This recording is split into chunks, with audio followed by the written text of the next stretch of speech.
இன்றைக்கி நம்ம அடுப்பு பக்கமே போகாமல் நல்லா சாஃப்டாக டேஸ்டியான ஒரு சூப்பரான ஸ்வீட் எப்படி தயார் பண்ணுறதுன்னு பார்க்க போகிறோம். இந்த ஸ்வீட் செய்ய பிரெட் இருந்தால் போதுங்க, ரொம்ப ஈஸியாக செஞ்சு முடிச்சிடலாம்.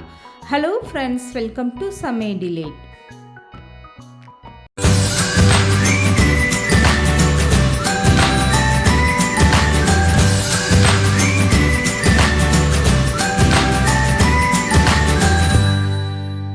இப்போ இந்த ஸ்வீட் செய்கிறதுக்காக நான் 7லேருந்து 8 ப்ரெட் எடுத்திருக்கேன். இந்த ப்ரெட்டை தனியாக ஒரு தட்டில் எடுத்து வச்சுக்கோங்க. இப்போ சின்னதாக ஒரு கிண்ணம் வச்சு இந்த மாதிரி ரவுண்டாக கட் பண்ணி எடுத்துக்கோங்க.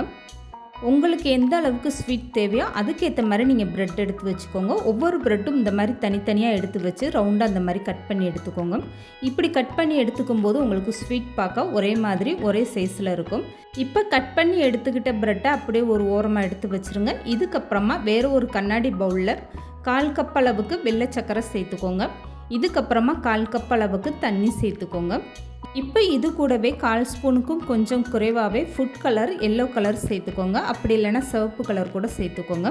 இப்போ இதெல்லாம் சேர்த்துட்டு ஒரு ஸ்பூன் வச்சு இந்த மாதிரி நல்லா கலந்து கொடுத்துருங்க. நம்ம சேர்த்துருந்த சர்க்கரை நல்லா தண்ணியில் கரைஞ்சி வரணும். இப்போ இந்த சர்க்கரை தண்ணி நல்லா கரைஞ்சி வந்ததும் அப்படியே தனியாக எடுத்து உரமாக வச்சுருங்க. இதுக்கப்புறமா இந்த ஸ்வீட்டுக்காக உள்ளே வைக்கக்கூடிய க்ரீம் தயார் பண்ணணும்.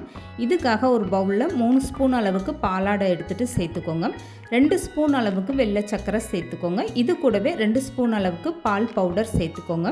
உங்ககிட்ட ஒரு வேளை பாலாடை இல்லைன்னா நீங்கள் 4 ஸ்பூன் அளவுக்கு பால் பவுடர் சேர்த்துட்டு சர்க்கரை சேர்த்துட்டு கொஞ்சமாக காய்ச்சி ஆற வச்ச பால் சேர்த்து நல்லா கலக்கி விட்டு எடுத்துக்கோங்க. இப்போ இதோட கொஞ்சமாக ஏலக்காய் தூள் சேர்த்துட்டு நான் தண்ணி எதுவுமே சேர்க்காம இந்த க்ரீமை இந்த மாதிரி தயார் பண்ணி எடுத்துக்கிட்டேன். பாலாடை சர்க்கரையெல்லாம் சேர்ந்து மிக்ஸ் பண்ணும்போது உங்களுக்கு இந்த மாதிரி ஒரு சூப்பரான க்ரீம் கிடச்சிரும். இப்போ இந்த ஸ்வீட்கான க்ரீமும் தயாராகிடுச்சு. இதுக்கப்புறமா கட் பண்ணி வச்சுருக்க ப்ரெட்டில் இருந்து ஒன்று எடுத்துக்கோங்க. இப்போ கலந்து வச்சுருக்க சர்க்கரை தண்ணியில் இந்த மாதிரி நல்லா உள்ளே முக்கிட்டு எடுத்துக்கோங்க. இப்போ தண்ணி எதுவுமே இல்லாமல் இந்த பிரெட்டை நல்லா புழிஞ்சு விட்டு எடுத்துக்கோங்க. உடனே எடுத்துருங்க. சக்கரை தண்ணியில் பிரெட்டை ரொம்ப நேரம் ஊற வச்சிட்டிங்கன்னா அந்த பிரெட்டு பிஞ்சிட்டு வந்துடும். அதனால் உடனே இந்த மாதிரி தண்ணியை புழிஞ்சு விட்டு எடுத்துக்கோங்க. இப்போ தயார் பண்ணி வச்சுருக்க இந்த க்ரீம்லேருந்து ஒரு ஸ்பூன் எடுத்துகிட்டு ப்ரெட்டுக்கு நடுவில் இந்த மாதிரி நல்லா அப்ளை பண்ணி விட்டுருங்க. இதுக்கப்புறமா கட் பண்ணி வச்சுருக்க இன்னொரு ப்ரெட்டு பீஸ் எடுத்து இந்த சக்கரை தண்ணியில் நல்லா முக்கி எடுத்துக்கோங்க. இப்போ இதுக்கு மேலே இந்த மாதிரி இன்னொரு ப்ரெட்டு துண்டையும் வச்சுருங்க. அவ்வளோதாங்க.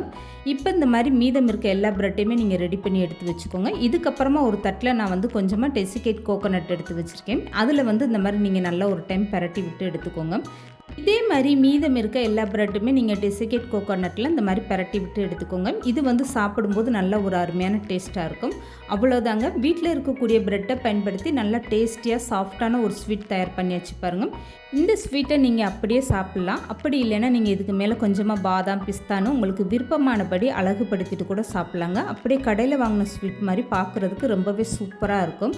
இந்த ஸ்வீட்டு நீங்கள் ஃப்ரிட்ஜில் வச்சு ஜில்லுன்னு சாப்பிடும்போது ரொம்பவே அருமையான டேஸ்ட்டாக இருக்கும்.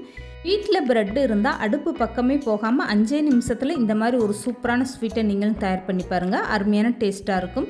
இந்த வீடியோ பிடிச்சிருந்தா லைக் பண்ணுங்கள், ஷேர் பண்ணுங்கள். மறக்காமல் சமையல் டிலேட் சேனல் சப்ஸ்கிரைப் பண்ணுங்கள்.